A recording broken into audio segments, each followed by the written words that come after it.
Now, from your weather authority, meteorologist Cody Bailey.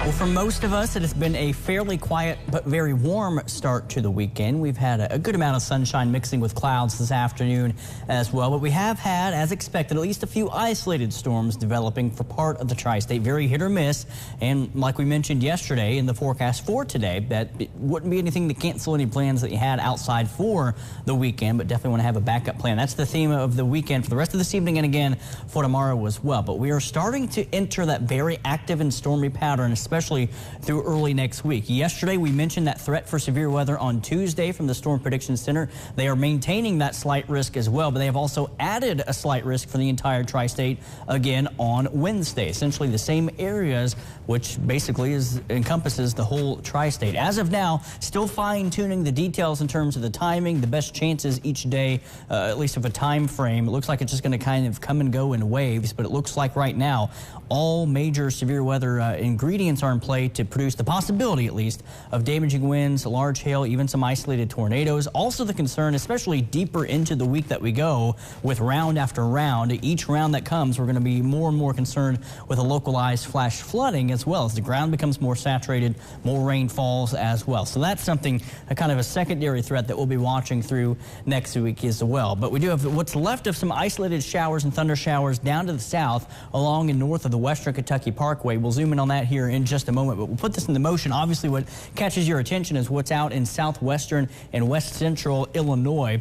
Some strong to even severe storms, a couple of severe thunderstorm warnings there moving through just south of I-65 and really between the I-55 and 57 corridors. Now, the guidance suggests and still looks like that trend will hold as we go the next 1 to 2 hours. As that line hits the I-57 corridor, things should really weaken and fall apart, but we could still have what's left of those showers and thunder showers later this evening in parts of our Illinois and Indiana counties. But here again is what is left of that shower and thunder shower that did produce some heavy rain and even a cluster of lightning there, but quickly raining itself out. Out towards the west, though, again, a closer look. The yellow polygons, those are your severe thunderstorm warnings. What's outlined in orange, that's basically a notch down from a severe thunderstorm warning. It's what's called a special weather statement, just indicating the possibility of a strong storm that's not quite up to severe criteria, but could have some gusty winds. Obviously, a lot of lightning as well approaching Mount Vernon, Illinois, right along I-57. Again, it looks like as that crosses the 57 corridor, things should really start to weaken and fall apart, so we're not expecting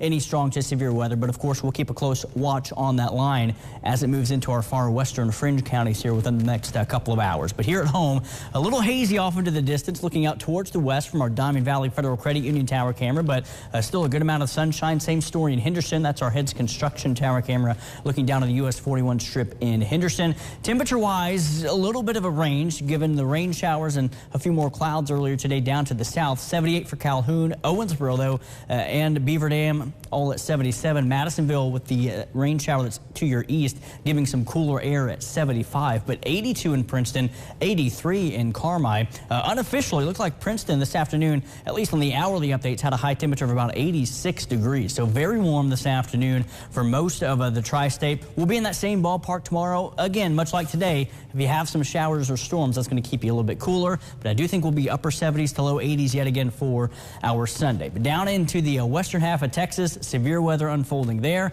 No watches with this line, but as I just showed you, several severe thunderstorm warnings with that in just south of the St. Louis metro, right on the Missouri-Illinois state line. Here's how Future Tracker unfolds things. Again, really fading that line away. So again, we're not expecting any strong or severe weather, but we'll keep a close eye on that as it moves through. Nothing severe, maybe some rumbles of thunder, but the rain moves to the east of Highway 41 between about 9 o'clock to midnight tonight. So most of tonight should be dry, and we could even see some clearing tonight as well. So I think we will at least see a decent amount of sunshine. This Future Tracker updating earlier this afternoon, I think a little aggressive and a little early with the cloud cover. I think we'll have some sunshine early on in the day. Clouds increase through the afternoon, and then a rain shower and storm activity moves through by tomorrow afternoon, and then it's just wave after wave after wave as we head into the upcoming work week. Slight risk for the entire tri-state for both of our Tuesday and Wednesday. Again, all modes of severe weather in play. We stay warm, and then that final cool front moves through, giving us a few scattered showers and storms Thursday and into Friday,